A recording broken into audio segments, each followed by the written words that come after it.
Cuando uno piensa en Roma, imagina legiones marchando en tierra firme, columnas en formación y espadas brillando al sol.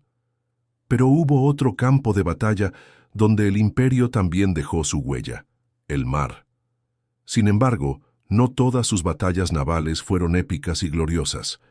Algunas fueron tan extrañas, caóticas o absurdas que hoy parecen relatos mitológicos. Hoy, en Roma prohibida, navegamos por las aguas más turbulentas del pasado para descubrir las batallas navales más bizarras de Roma. Combates en lagos artificiales, elefantes a bordo de naves, flotas que se hundieron sin pelear, y guerras decididas no por espadas, sino por tormentas. Todo comienza con una paradoja. Roma no nació como una potencia naval. Durante siglos se enfocó en su dominio terrestre. Su ejército era temido. Pero en el mar los etruscos, los cartagineses y los griegos dominaban. Eso cambió durante la Primera Guerra Púnica, cuando Roma se enfrentó al poder marítimo de Cartago. Fue en esta guerra donde ocurrió una de las mayores rarezas: la construcción de una flota, sin experiencia naval. Roma capturó un barco cartaginés encallado y lo usó como modelo para construir más de 100 naves en tiempo récord. Pero como sus soldados no sabían maniobrar, inventaron el Corvus, una pasarela con clavos que se lanzaba al barco enemigo para convertir el combate naval en uno terrestre. El resultado: victoria táctica, pero desastre logístico. En una sola tormenta, más de 270 barcos romanos se hundieron. Algunos historiadores dicen que los barcos eran demasiado pesados por el Corvus, otros que Roma subestimó el mar. Años después, en el año 47 a.C., durante la guerra civil entre César y los seguidores de Pompeyo, ocurrió un episodio aún más extraño: la batalla del Nilo. César, con fuerzas reducidas, se enfrentó a los egipcios liderados por Ptolomeo XIII. Para compensar su inferioridad naval, improvisó una flota con barcos fluviales, remendados con madera y cuerdas.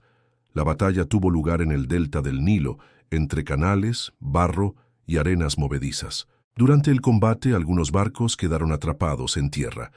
Soldados tuvieron que empujarlos mientras eran atacados por flechas. Pese al caos, César ganó y aseguró el trono para Cleopatra. Pero si hay una batalla que mezcla espectáculo y locura, es la llamada Naumaquia de Claudio. En el año 52 d.C., el emperador organizó un combate naval en un lago artificial. Mandó excavar un lago gigante en Fidenas y llenarlo de agua. Luego hizo construir barcos de tamaño real y armó a miles de prisioneros con armas. El espectáculo estaba listo.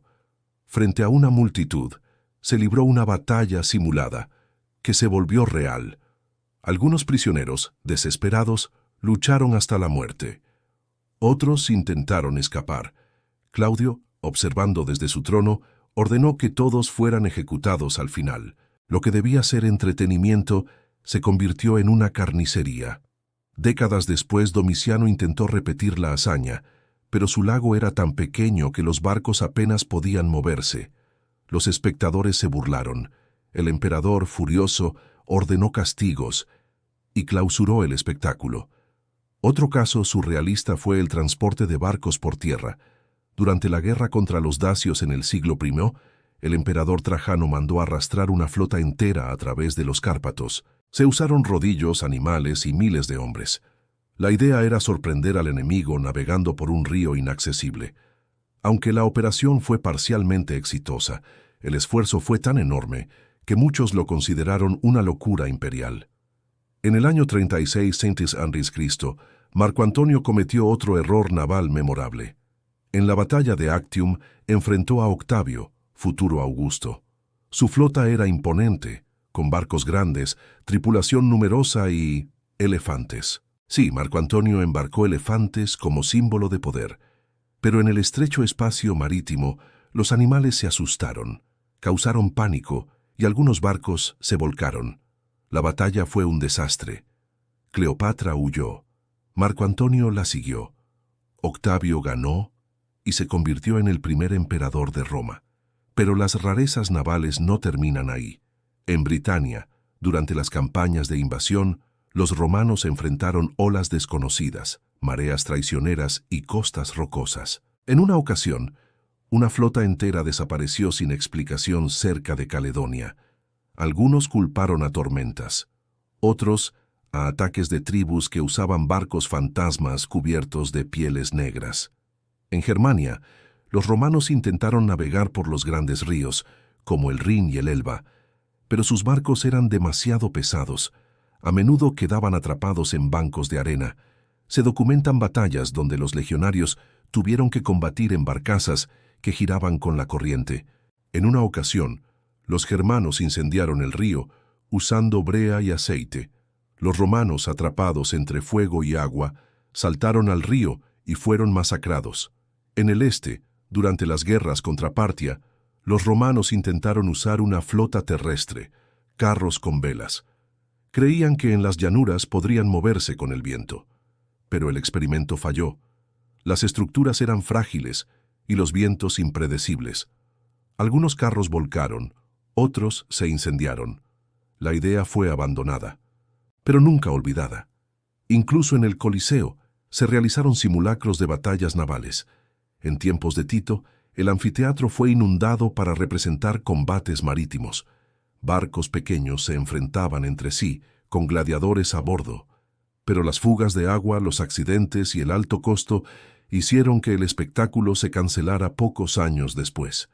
En algunas provincias, como Hispania, las batallas navales eran entre romanos y pueblos íberos que usaban canoas rápidas. Los romanos, con barcos grandes, no podían maniobrar bien.